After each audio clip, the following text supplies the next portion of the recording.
উনি হলেন আমাদের খোকন ভাই, আমাদের পুরান ঢাকার একজন বিশিষ্ট ব্যবসায়ী এবং সম্মানিত ব্যক্তি। আর এখানে আছে আমাদের ভাইয়ের নাম ওমর ফারুক ভাই, ওনার বন্ধু বান্ধব।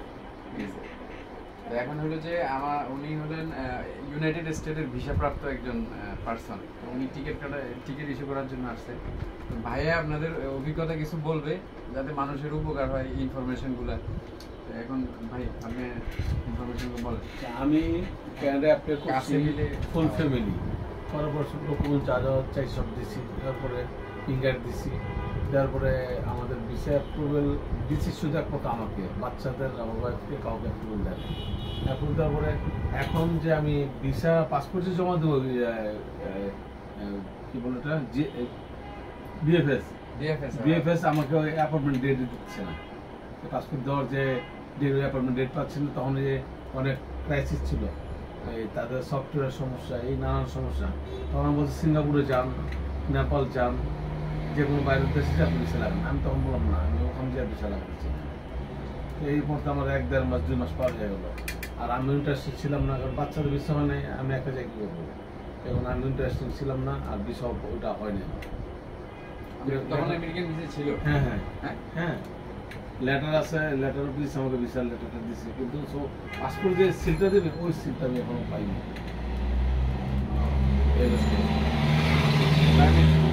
বায়োমেট্রিক দিয়েছি। বাচ্চাদের আমাদের জামাইবাবু দুজনের বায়োমেট্রিক দিয়েছি, বাচ্চাদের বায়োমেট্রিক লাগে না।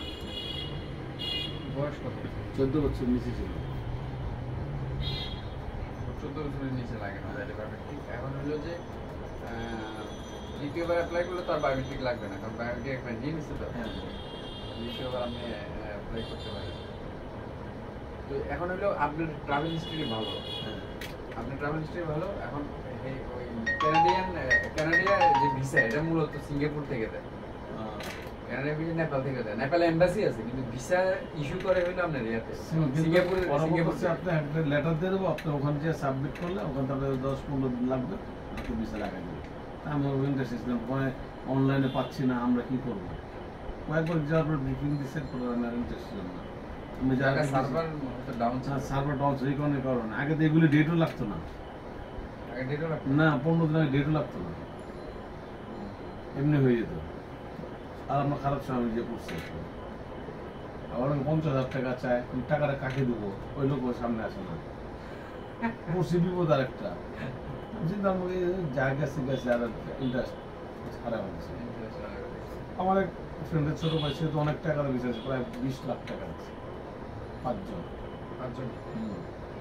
কেমনি কেউ যায় না, 20 লাখ টাকা দিয়েছে, আর কানাডাতে আছে, কাজ কাম কিছু 2-2.5 মাস হয়ে গেছে। আমেরিকা এখন কানাডা তো অনেকে যাচ্ছে, বাট এখন আমি শুনলাম যে আমার একটা ক্লায়েন্ট গেছে, ভিসা করছে, 3 জন, হাজবেন্ড ওয়াইফ আর বাচ্চা, 3 জনের দিয়ে দিচ্ছে। এরা কি করছে জানেন? এরা ঘুরছে হলে মনে করেন ইন্ডিয়া গেছে, তারপর নেপাল, তারপর শ্রীলঙ্কা, মালদ্বীপ, তারপর থাইল্যান্ড, সিঙ্গাপুর, মালয়েশিয়া, এখান থেকে দুবাই আর সৌদি আরব, এই কয়েকটা ঘুরে এবার কানাডায় অ্যাপ্লাই করছে, হয়ে গেছে। মানে ট্রাভেল হিস্ট্রি একটা তৈরি করছে তারা আগে। তৈরি করার পর এখন হাজবেন্ড আর বাচ্চা অ্যাপ্লাই করছে, দিয়ে দিচ্ছে। এখন কানাডাতে আছে, প্রথম দিকে এসে বলে কে, আঙ্কেল আমি কানাডা থাকতে পারবো না, অবস্থা তো সুবিধা না, আমি রিটার্ন করি, আপনি আমার রিফান্ড টাকা, ততক্ষণে টাকা রিফান্ড করে হেরে আমি আত্মীয় স্বজনে পাঠিয়ে দিচ্ছি। মানে আসার টিকিট ব্যাংক অ্যাকাউন্ট দিয়েছে, 70,000 টাকা আমি পাঠিয়ে দিচ্ছি এর অ্যাকাউন্টে। তো এখন আঙ্কেল আমি তো চলে আসবো, পরে আমি তো আপনি রিফান্ড করলেন কে, তাই আমি তো জানি না এমন অবস্থা। কিছুদিন পরে আবার বলে যে না, এখন আসবো না, অবস্থাটা মানে হয়তো কোনো ব্যবস্থা আল্লাহ করে দিয়েছে, তাই এখন আসবো না। এখন কানাডাতে আছে, ছবি পাঠায়, এই ফেসবুকে সব অ্যাড আছে, তো ছবি পাঠায়।